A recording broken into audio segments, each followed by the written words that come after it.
Hello friends, welcome to Aaron's kitchen. இன்னைக்கு நம்ம ஒரு சூப்பரான ஹெல்த்தியான ஸ்நாக்ஸ் தான் பார்க்க போகிறோம். அவல் கார கொழுக்கட்டை. இது ரொம்ப டேஸ்டாக இருக்குங்க, ரொம்ப சூப்பராக இருக்கும். இதுக்கு ஒரு தக்காளி சட்னி அல்லது ஒரு டொமேட்டோ சாஸ் வச்சு தொட்டு சாப்பிட்டோம்னா ரொம்ப டேஸ்டாக இருக்கும்.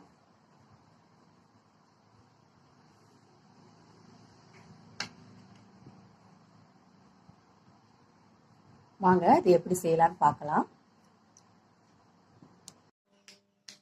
இந்த அவல் கொழுக்கட்டை செய்யறதுக்கு ஒரு கப் அவல் எடுத்துட்டு ஒரு பாத்திரத்தில் சேர்த்துக்கலாம்.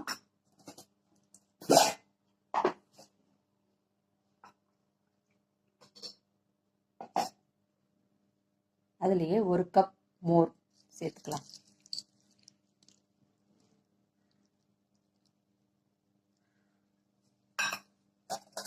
அவள் நல்லா ஊறட்டும். ஒரு 10லிருந்து 15 நிமிஷத்துக்கு அவளை நல்லா ஊற வச்சுக்கலாம்.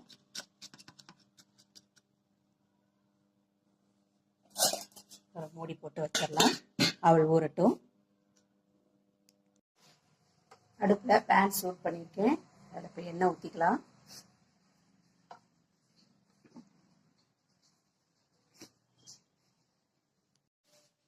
எண்ணெய் காயவும் கழுவுந்த பருப்பு சேர்த்துக்கலாம்.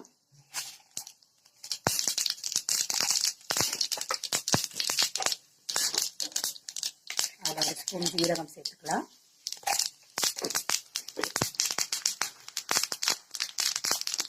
கொஞ்சம் கடலைப்பருப்பு சேர்த்துக்கலாம்.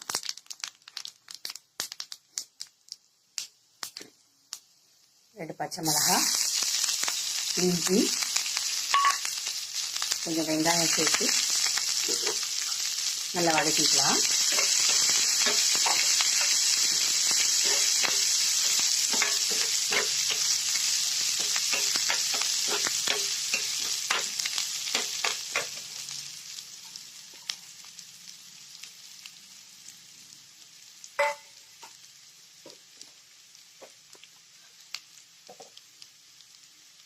பொடியா நறுக்கின கருவேப்பிலை சேர்த்துக்கலாம்.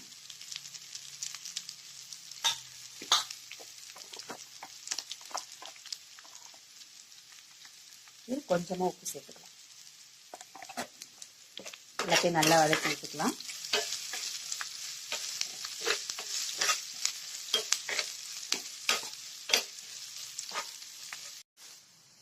நல்லா வதங்கிடுச்சு வெங்காயம். இப்போ அடுப்பு ஆஃப் பண்ணிட்டு இதை தனியா வச்சிடலாம். அவள் நல்லா ஊறிச்சு. இதில் கையில் நல்லா பிசைஞ்சு விட்டுக்கலாம்.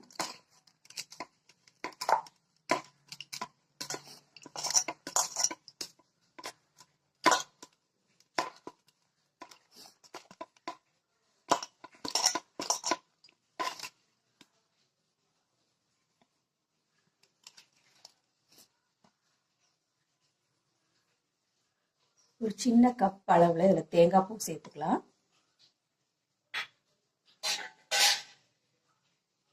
நறுக்கிய கொத்தமல்லி சேர்த்துக்கலாம்.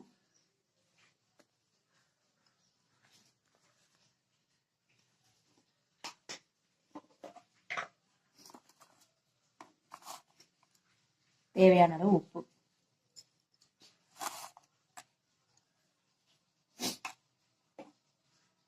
அப்புறம் நம்ம வதக்கி வச்சுட்டு வெங்காயம் கடலைப்பருப்பை சேர்த்துக்கலாம்.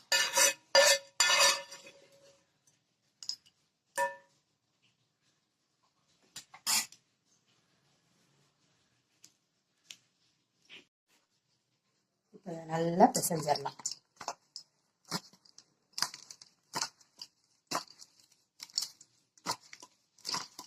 நல்லா ஒன்றோட ஒன்று கலக்கிற மாதிரி நல்லா பிசைஞ்சு எடுத்துக்கலாம்.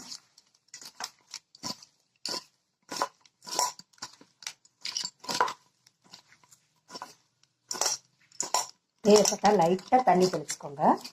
எனக்கு சரியா இருக்கு.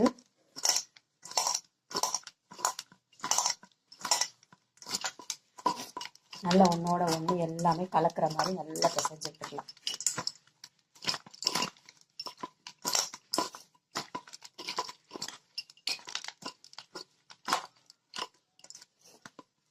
இப்போ பிசைஞ்சாச்சு. இப்போ கொழுக்கட்டை பிடிச்சிடலாம். இதை கொலக்கட்டையாக பிடிச்சிடலாம்.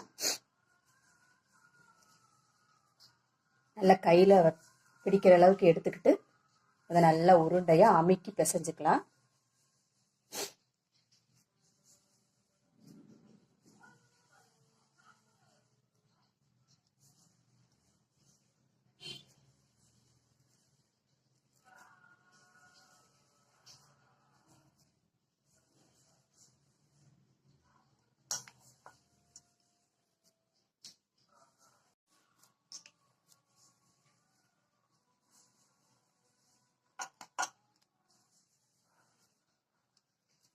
நம்ம கைகளில் பிடிக்கிற அளவுக்கு எடுத்துக்கிட்டு அதை அப்படி அமுக்கி அமுக்கி பிசைஞ்சோம்னா இந்த மாதிரி சின்ன சின்ன கொலக்கட்டைகள் வரும்.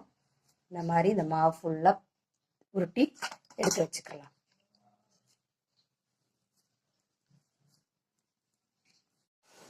இந்த மாதிரி இருக்கிற எல்லா மாவையும் உருண்டைகள் பிடிச்சாச்சு.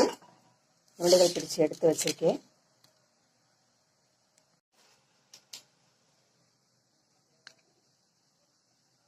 இது அப்படியே ஒரு இட்லி பிளேட்டுக்கு மாற்றிக்கலாம்.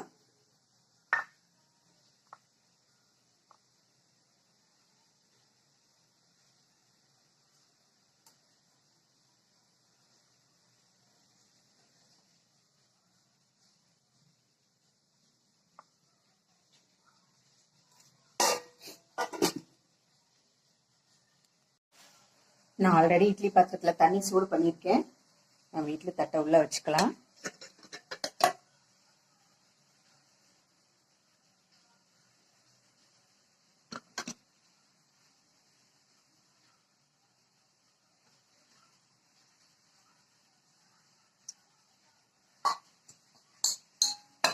மூடி வச்சிடலாம். ஒரு 10 நிமிஷம் வேக வச்சுக்கலாம்.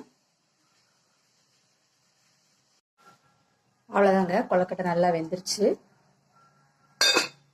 இந்த சூடு ஆறவும் அப்படியே பிளேட்டுக்கு மாற்றிக்கலாம். அவ்வளோதாங்க, அது இட்லி பிளேட்லேருந்து பிளேட்டுக்கு மாற்றிக்கலாம். இது நல்லா சூப்பரான டேஸ்டான ஹெல்த்தியான ஸ்நாக்ஸுங்க. குழந்தைகளுக்கு இது போல் செஞ்சு கொடுங்க. ஸ்நாக்ஸ், பிரேக்ஃபாஸ்ட்டு, டின்னர் கூட செய்யலாங்க. இந்த வீடியோ உங்களுக்கு பிடிச்சிருந்துச்சுன்னா லைக் பண்ணுங்கள், கமெண்ட் பண்ணுங்கள் அண்ட் சப்ஸ்கிரைப் பண்ணுங்கள். தேங்க்யூ.